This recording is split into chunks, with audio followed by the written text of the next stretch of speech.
श्री स्वामी समर्थ सगळ्यांना. कसे आहेत सगळे? आय होप सगळे चांगलेच असणार.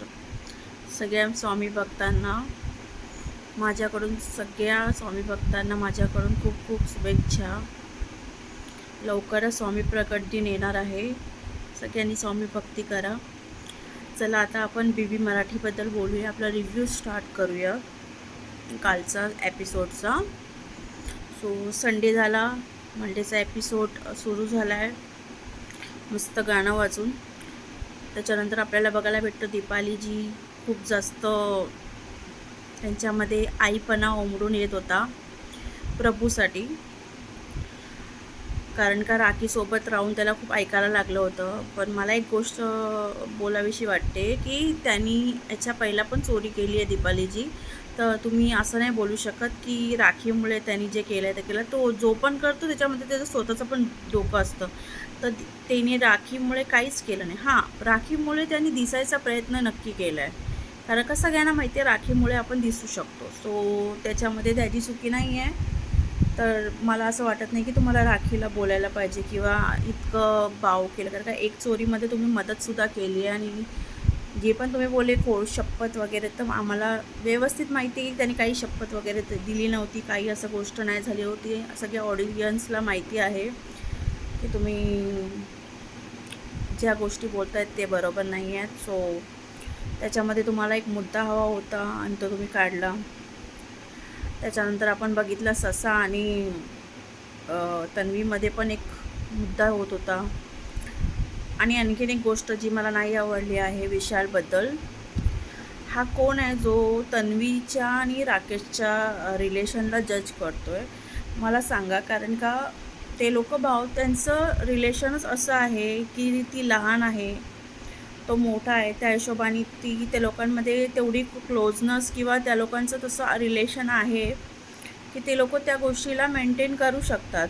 आणि बाहेर हे सगळं तुम्ही दाखवायचा प्रयत्न करता, असं करून जवळ जाऊन हे पण आहे रिलेशनमध्ये जे तुम्ही विशाल बोलायचा प्रयत्न करत होता ते आपल्या सगळ्यांना माहितीच आहे तो काय बोलायचा प्रयत्न करत होता. तर तू खूप चांगला व्यक्ती नाही की तू या गोष्टी बोलू शकतोस. तर मला ही गोष्ट जराही पटलेली नाही आहे. सो बिलकुल चांगली नाही वाटली आहे. एक ऑडियन्सच्या डोक्यामध्ये गोष्ट टाकण्यासारखं झालं आहे, पण आपल्या ऑडियन्सला माहिती आहे की ऑब्वियसली आपल्याला जर ह्याच्यामध्ये काही चांगलं नातं दिसलं असेल तर ते तन्वीचं आणि राकेशचं आहे, भाऊ बहिणीचं सिरियसली चांगलं नातं आहे. तसंच होतं राकेश सागरचं आणि प्राजक्ताचं खूप चांगलं नातं होतं.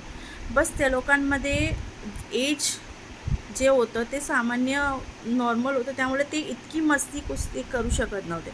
पण मिठी मारणं वगैरे ते सगळं ते पण करतात. राकेशसुद्धा करतात. सागरसुद्धा करतात. सागर रेवासुद्धा सोबतसुद्धा करतात. तर आपण असं नाही बोलू शकत ना.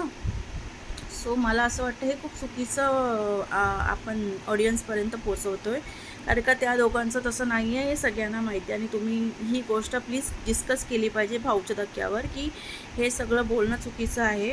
आणि त्याच्यामध्ये बोलते कोण? अनुश्री. वा, ज्या पहिल्याच एपिसोडमध्ये राकेशवर तिने इल्जाम लावला होता. तर हे खूप चुकीचं वाटतं. हे सगळं बाहेर ट्रान्सफर होते आणि ते खूप खराब दिसतं आहे, चांगलं नाही वाटत आहे रिलेशनबद्दल. आणि त्यांचं असं काही नाही आहे ऑब्वियसली. त्याच्यानंतर झालं सस्याचं आणि हिचं भांडण, तन्वीचं काहीतरी दिसण्यावरून वगैरे फालतू भांडण होतं, काही नव्हतं त्याच्यामध्ये.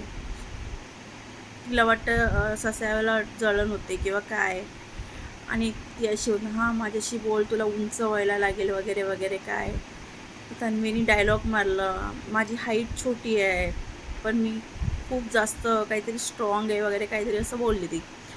तर ते एक झालं. त्यानंतर सुरू झाला नॉमिनेशन टास्क. मला आणखीन एक गोष्ट समजत नाही, हा नॉमिनेशन टास्क किती वेळा येतो आहे?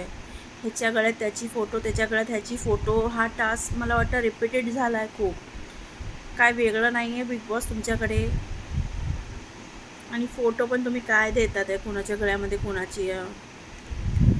राकेशच्या गळ्यामध्ये विशालची फोटो, ऑब्वियसली तो नॉमिनेशन करणार. रायवल आहे, नॉमिनेशन का नाही करणार? भले त्यांनी किती डिस्कस केलं असू दे, काही केलं असू दे, तोंडावर कोणी पण कोणाचं ना इथे आहे का बिग बॉसच्या घरामध्ये की हां बोलेल तर जे बोलेल ते करेल. प्रभूसुद्धा रेवाच्या मागे आणि सॉरी रसाशाच्या मागे हात धुवून पडला होता की माझी फोटो नको टाकूस. तिने टाकला. ते लोक करणारच आहे ज्याला ज्याला ते करायचं आहे. पण त्यांनी यावेळेस एवढं डोकं तरी लावलं आहे की वीक कंटेस्टंट जे आहे त्यांना टाकायचा प्रयत्न केला आहे. तर हे चांगली गोष्ट झाली आहे. आज हाफच नॉमिनेशन झालं आहे तर आपण एवढं त्याच्याबद्दल डिस्कस करून फायदा नाही. पूर्ण नॉमिनेशन आज आपल्यासमोर येऊ द्या, मग आपण त्याच्याबद्दल बोलूया. सो बस इतकं झालं आणि एपिसोड संपला होता. त्याच्यामध्ये थोडीशी वादावादी पण चालू होती, प्रभूची आणि याची झाली. ह्या लोकांची तर काय माहिती का चालूच असते, सागर आणि प्रभूची. सो पहिल्यांदा हे लोक इतके क्लोज होते आणि आता अचानक काय माहिती लोकांमध्ये एवढं काय झालं आहे. ह्या लोकांचं एक होतं, परत मग ऑब्वियसली विशालनी मत चेंज करवलं प्रभूसाठी सस्याचं. हे पण त्यांनी बघितलं, त्यामुळे तो आणखीन भडकलेला होता. सो आणि मला आणखीन एक गोष्ट समजली नाही की तुम्ही प्रभूसाठी इतकं बोलता, मग प्रभूसाठी कोणी पुढे येऊन का नाही त्याचं हे केलं की त्याचं नॉमिनेशनसाठी कोणी बोलायला पुढे का नाही आलं. त्याला नॉमिनेशनमध्ये टाकण्यापासून थांबवायला कोणी पुढे का नाही आलं. आता तुमची बहीण, आता तुमची आई वगैरे सगळं कुठे गेलं होतं. हे सगळं फक्त कॅमेरापुरते असतं. सगळ्यांचा गेम खेळायचा असतो आणि एक करेक्टसुद्धा असतात. फक्त त्याला लेबलं लावू नका. आणि लेबलं लावता पण आहे, मग त्याला ॲटलिस्ट व्यवस्थित त्या गोष्टीला सांभाळा, कारण का ऑडियन्स सगळ्यांना सगळं समजतं. आता जो विशाल गोष्टी पोचवायचा प्रयत्न करत होता तोही आम्हाला समजतो आणि त्यांचं जे रिलेशन आहे ते पण आम्ही लोक बघतोय. सो आम्हाला सगळं समजतं. आणि इतका शोमध्ये आता असं झालं आहे ना की आम्हाला सगळ्यांना सगळं माहिती पडते की पुढे काय होणार आहे, कोण नॉमिनेशनमध्ये जाणार आहे हे सुद्धा माहिती असतं, कोण जाणार आहे हे सुद्धा माहिती असतं. यावेळेस मी बोलू शकते 2 नॉमिनेशन बहुतेक जाऊ शकतात, तर सागर आणि प्रभूसुद्धा जाऊ शकतात असं मी माझं मत सांगते. बघा तुम्हाला काय वाटतं, तुमचं कमेंटमध्ये तुम्ही सांगा. कारण का इतका शो हे झाला की कोण जाणार आहे कोण नाही जाणार आहे सगळ्यांना माहिती पडून जातं यार. या शोच असं झालं आहे.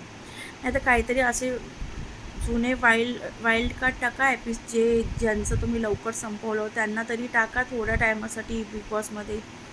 आम्हाला तरी मजा येईल बघायला. चलो ठीक आहे. श्री स्वामी समर्थ सगळ्यांना. सगळे स्वामी भक्तांना मजा.